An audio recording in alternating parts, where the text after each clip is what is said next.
Bonjour à tous, je vous retrouve aujourd'hui pour une revue alimentation.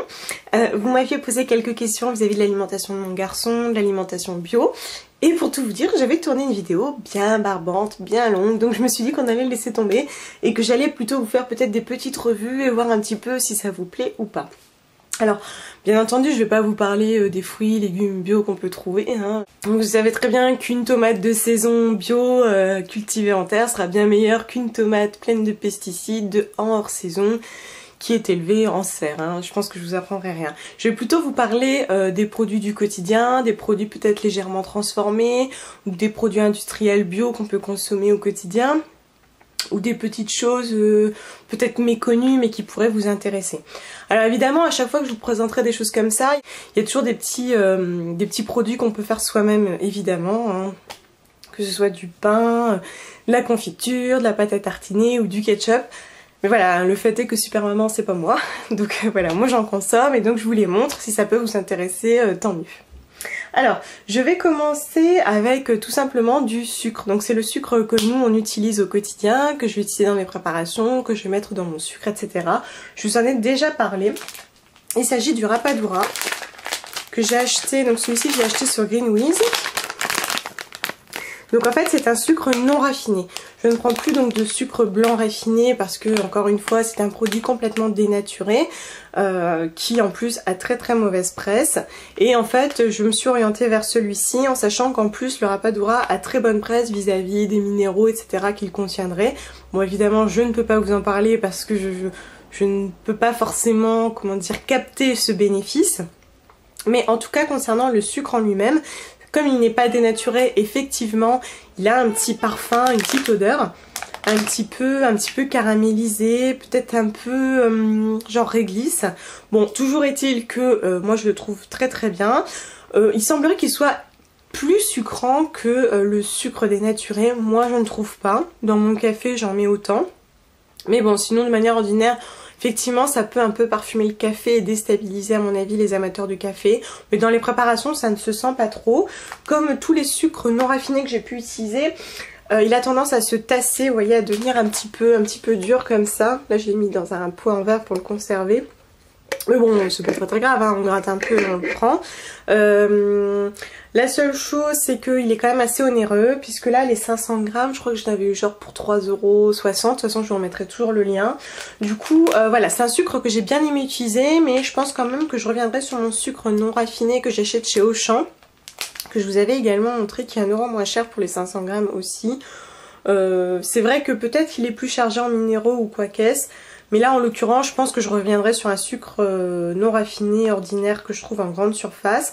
Toujours est-il que le fait d'utiliser un sucre non raffiné me conforte quand même dans mes convictions et je l'utilise également auprès de mon fils.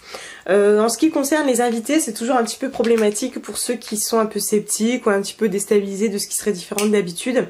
Donc de temps en temps, soit j'achète des morceaux de sucre, la perruche je crois. Il me semble que ce sont des sucres non raffinés mais j'en sais trop rien. Et puis sinon ce que vous pouvez faire c'est continuer avec votre sucre. Et puis si vraiment ils veulent des morceaux, vous récupérez, vous savez, ces sucres individuels qu'on a en brasserie, en café ou dans les restaurants. Et voilà, s'ils veulent du sucre raffiné, vous leur proposez ça. Voilà. Ensuite, un produit qui malheureusement fait partie de notre quotidien parce que mon fils l'a découvert malgré moi, c'est le ketchup. Eh oui, alors, le ketchup. Bon, je me suis dit, quitte à ce qu'il en mange, autant qu'il soit quand même de qualité correcte. Donc j'ai opté pour des ketchup bio, mais là c'est pareil, hein, je pense que vous pouvez tout à fait le faire. Alors, j'ai testé, c'est celui qu'on consomme le plus d'ailleurs, le ketchup bio de Auchan et celui de Amora. Alors en fait à la base j'utilisais que celui-ci et puis je me suis aperçue que celui-là au kilo il était moins cher curieusement.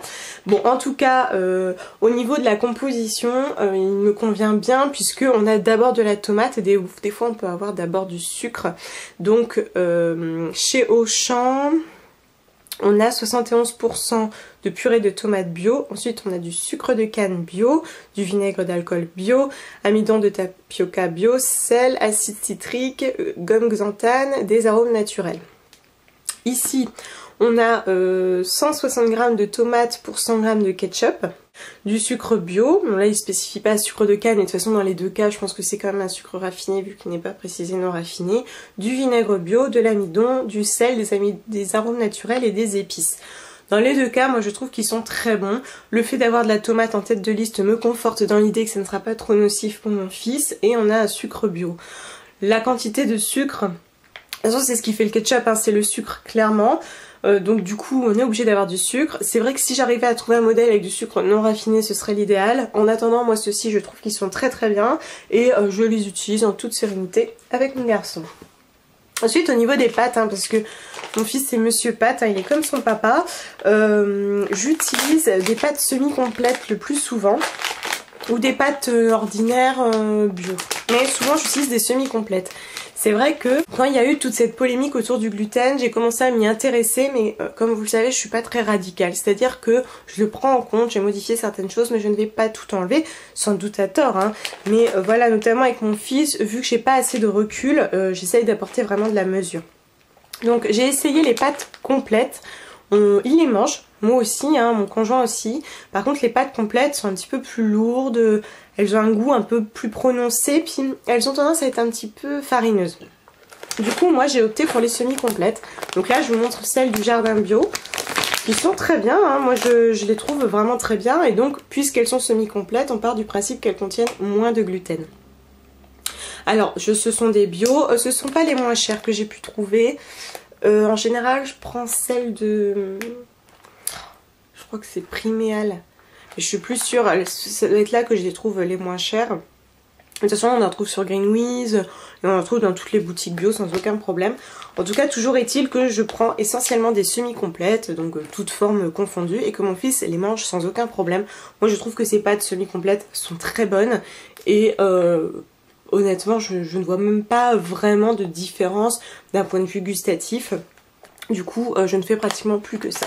Et en plus de ça, on peut partir aussi du principe que comme elles sont semi-complètes, elles sont plus nourrissantes.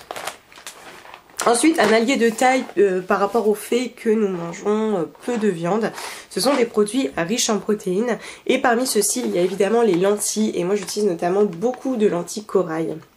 Alors là c'est des jardins bio, les lentilles corail c'est assez onéreux je trouve, hein. Donc du coup je change de marque en fonction des promotions etc. J'essaye de regarder le prix au poids, hein. Toujours, je regarde toujours le prix au poids.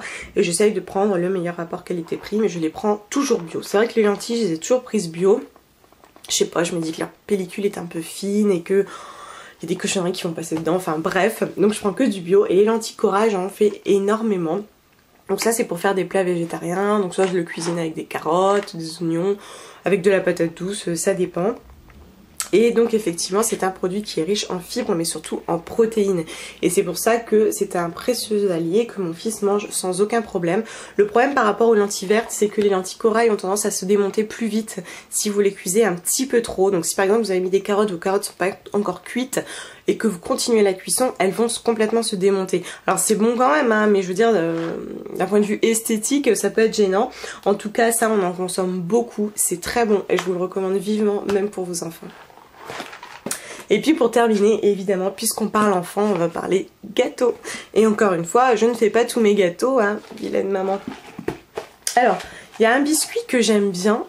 Je l'aime bien moi déjà. Mon fils l'aime bien, mais le problème c'est qu'avec l'âge, il aime de plus en plus ce qui est vraiment très industriel et très gras. C'est tout le problème, tout ce conditionnement qui se fait, toute cette addiction, c'est vraiment pas simple.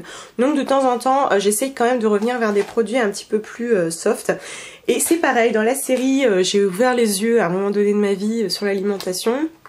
Avec tout ce qu'il y avait autour du gluten, etc. J'ai découvert... tellement de produits quand j'y pense. J'ai découvert tard le quinoa par exemple et donc j'ai découvert aussi l'épeautre. Et dans cette série il y a un produit que j'aime beaucoup. À la base je l'ai découvert parce que je traquais aussi l'huile de palme. Ce sont des gaufrettes d'épeautre au chocolat pur beurre du Moulin des Moines. Donc c'est bio, je le conserve dans une petite boîte mais c'est comme ça. Et donc ce sont des petites gaufrettes au chocolat que j'adore. Elles sont super bonnes, bien craquantes, j'adore. Et donc c'est sans huile de palme. Donc dans la composition vous avez donc de la farine d'épeautre, du sucre de canne, du beurre, des œufs entiers, du cacao en poudre, du chocolat, donc sucre de canne, masse de cacao, beurre de cacao, du sel, des extraits naturels de vanille bourbon. Donc c'est un produit qui, du fait de sa composition, me convient tout à fait, mais aussi du fait de son goût. Mon fils les mange très bien. Je vous dis, ce ne sont pas ses gâteaux préférés, mais c'est un produit que je lui donne très volontiers et que moi-même je mange très volontiers et je les trouve vraiment très bons. Donc ça c'est pareil, je vous le recommande vivement.